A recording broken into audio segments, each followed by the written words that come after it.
The antique grandfather clock chimed 3 times as I watched my sister Rebecca storm out of our grandmother's study, her designer heels clicking against the hardwood floors with vengeful precision. The family lawyer, Mr. Harrison, shot me an apologetic look before gathering his papers. "Miss Clark," he said softly, "your grandmother was very clear about her wishes. The estate belongs to you.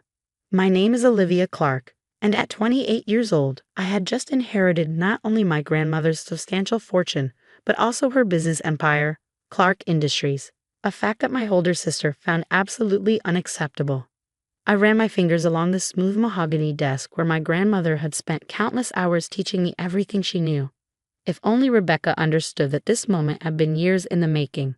"She'll contest it," I said, not looking up. "You know that, right?" Mr. Harrison nodded, tucking the will into his briefcase. "Your grandmother knew she would. That's why she made certain arrangements. 5 years ago, when I moved in with my grandmother after graduating college, everyone assumed it was because I had nowhere else to go.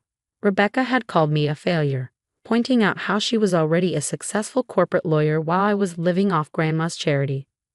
What they didn't know was that every morning at precisely 5 a.m., my grandmother would wake me up for our lessons.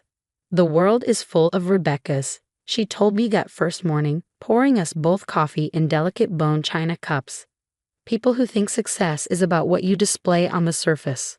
But real power, Olivia, real control, that comes from understanding what's beneath. I spent the next 5 years learning everything about Clark Industries from the ground up. While Rebecca bragged about her corner office and designer wardrobe, I was in the company warehouse at 6 a.m., learning inventory management from workers who'd been with the company for decades. "Your sister visits me for Sunday brunch," Grandma would say, a knowing smile on her face. "You live here, learning everything I built. Which do you think matters more?" Now, watching Rebecca's Mercedes peel out of the driveway, I thought about all those early mornings, late nights, and weekends spent in the office. Everyone thought I was just Grandma's live-in caretaker. Even my parents had suggested I get a real job instead of wasting time playing nurse. They never knew about the advanced business courses I took online, or the leadership training programs Grandma enrolled me in. They didn't see me studying financial reports late into the night while Grandma quizzed me on company history and strategy. "Mr. Harrison," I said, turning to face him, "how long do we have before Rebecca makes her move?" He checked his watch. "Knowing your sister, she's probably already on the phone with her firm's probate department. I give it 48 hours before they file the initial challenge." I nodded, moving to the ancient filing cabinet in the corner. This was where Grandma kept her most important documents, the ones that weren't digitized or stored in the company's servers. I pulled out a thick folder labeled Contingencies. "She taught you about this too, didn't she?" Mr. Harrison asked, watching me with growing understanding. "Grandma taught me everything," I replied, opening the folder, including exactly what to do when Rebecca tried to take what isn't hers. Inside were detailed records of every mistake Rebecca had made while working as outside counsel for Clark Industries. Every questionable billing practice, every conflict of interest she'd forgotten to disclose, every time she used company information for personal gain. "Your sister thinks she's the smart one," Grandma had told me once. "But she's careless. She leaves traces. Remember that, Olivia. In business and in life, it's not the obvious threats you need to worry about. It's the quiet ones who are really watching."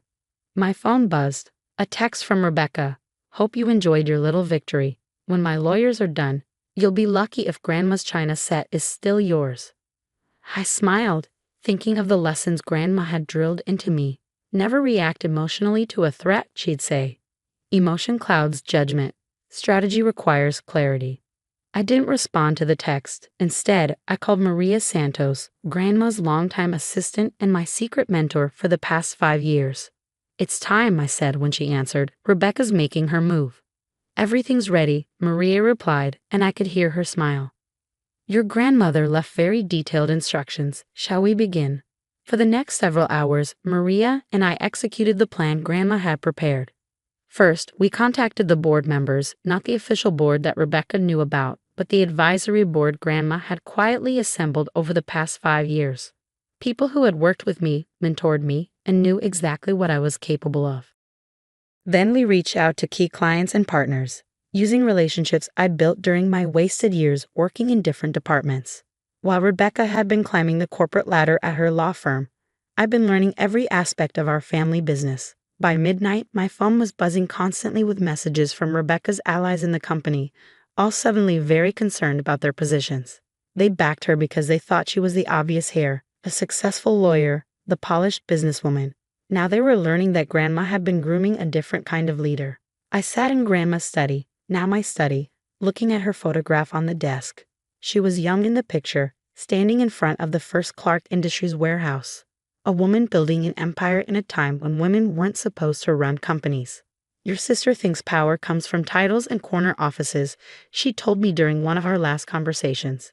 But real power comes from understanding every gear in the machine, from knowing the people who make it run. I taught you everything I know, Olivia. The question is, are you ready to use it? The grandfather clock struck midnight, and I stood up, straightening my simple black blazer. Rebecca would arrive at her office tomorrow to find that several key clients had already called to express their confidence in my leadership. The board would convene an emergency session to ratify my position, and her attempts to challenge the will would run into a wall of documentation showing exactly why Grandma had chosen me. But first, I had one more lesson to remember. I opened Grandma's safe, using the combination she taught me years ago, and pulled out an envelope marked for Olivia, when Rebecca shows her true colors. Inside was a letter, written in my grandmother's elegant hand. My dearest Olivia, if you're reading this, then Rebecca has reacted exactly as I knew she would. Power reveals people, darling. It shows us who they truly are. Your sister sees the world as a game to be won. You see it as a legacy to be preserved. That's why you're reading this letter in my study, and she's probably sitting in her office right now, plotting her next move. But remember, this isn't about beating Rebecca. It's about being worthy of what I've built. I chose you not because you're smarter or better, but because you understand what Clark Industries really is, a family of people working together to build something meaningful. Don't let anger or resentment guide you. Lead with the wisdom I know you possess. And remember, sometimes the greatest victory isn't in defeating your enemies, but in showing them a better way. All my love, Grandma. I folded the letter carefully, placing it in my desk drawer. Tomorrow would bring challenges, but I was ready. Grandma had made sure of that. My phone buzzed again. Another angry text from Rebecca. I smiled, thinking of all the lessons, all the early mornings, all the quiet preparation that had led to this moment. Rebecca thought she was at war with her little sister. She had no idea she was facing someone who'd spent 5 years learning to be a general. The morning after the will reading dawned bright and cold. I arrived at Clark Industries headquarters at 5 a.m., a habit I couldn't break even now. The security guard, Tom, greeted me with a knowing smile. He'd seen me arrive at this hour hundreds of times over the past 5 years, though until yesterday everyone thought I was just the boss's granddaughter who helps out. My first stop was the executive floor, not to my grandmother's old office, but to the small conference room where the real work happened. Maria was already there, surrounded by documents in her ever-present laptop. Rebecca's lawyers filed the challenge an hour ago, she said without looking up. They're claiming diminished capacity and undue influence. I poured myself coffee in my grandmother's old mug, right on schedule. Have they realized yet? Maria's smile was sharp. That your grandmother had quarterly psychological evaluations for the past 5 years? Or that every major decision about your training was documented and witnessed by independent parties? The filing just landed on Mr. Harrison's desk. He's probably enjoying his morning coffee while reading it. At 9 a.m. sharp, my phone rang. Rebecca. You think you're so clever, she hissed when I answered, but I just spoke to the board. They're calling an emergency session to review Grandma's decision. You really think they'll support some inexperienced little girl over me? I let her rant, remembering Grandma's lessons about patience. The meeting's at 2 p.m., I said when she finally paused for breath. I'll see you there. What Rebecca didn't know was that I'd spent the past 5 years getting to know every board member, not through fancy dinners or social events, but through actual work. Mr. Chen from operations had taught me supply chain management. Mrs. Rodriguez had mentored me in finance. They'd watched me learn, grow, and prove myself while Rebecca was busy climbing the corporate ladder elsewhere. At 1:55 p.m., I walked into the boardroom. Rebecca was already there, wearing an expensive suit and a confident smile. She'd arranged her allies on one side of the table, leaving me to face what she thought was a united opposition. Before we begin, Rebecca announced, standing up, I think we need to discuss the stability of Clark Industries under its current situation.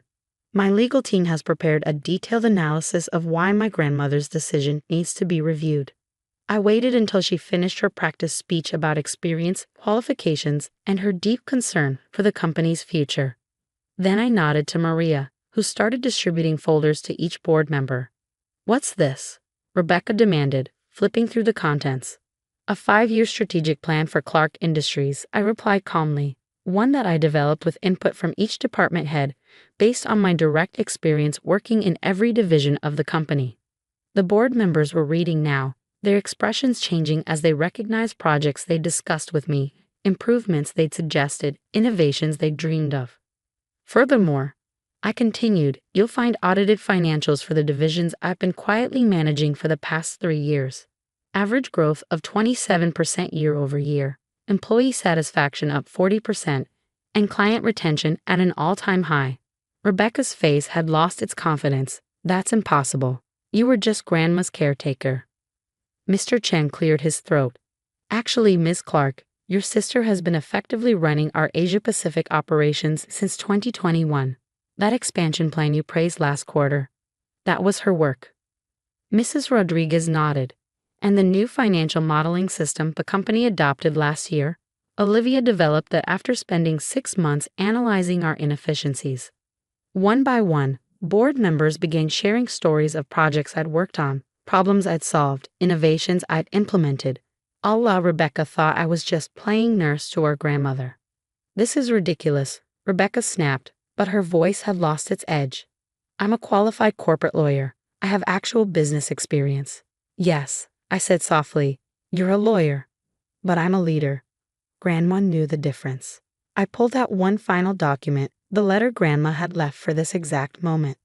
Dear board members, I read aloud, if you're hearing this, then you're deciding between my 2 granddaughters. One has spent her career climbing ladders. The other has spent 5 years learning to build them.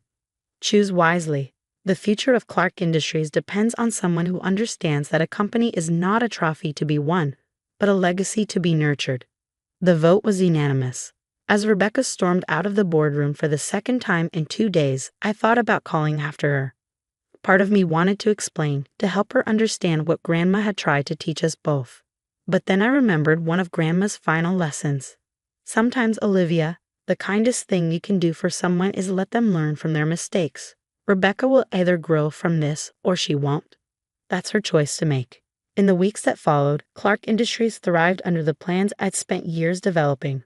Rebecca eventually dropped her legal challenge when she realized how thoroughly Grandma had documented everything. 1 month after the board meeting, I received a package from my grandmother's lawyer. Inside was a small key and a note. For when you're ready to teach the next generation what I taught you. Love, Grandma.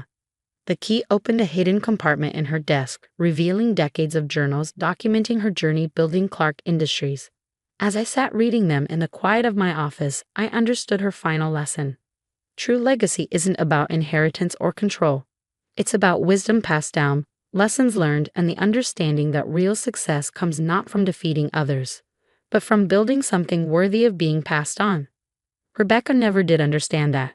But as I watched the sun rise over Clark Industries each morning, arriving at 5 a.m. just like Grandma taught me, I know I'll be ready when the next generation comes seeking wisdom of their own.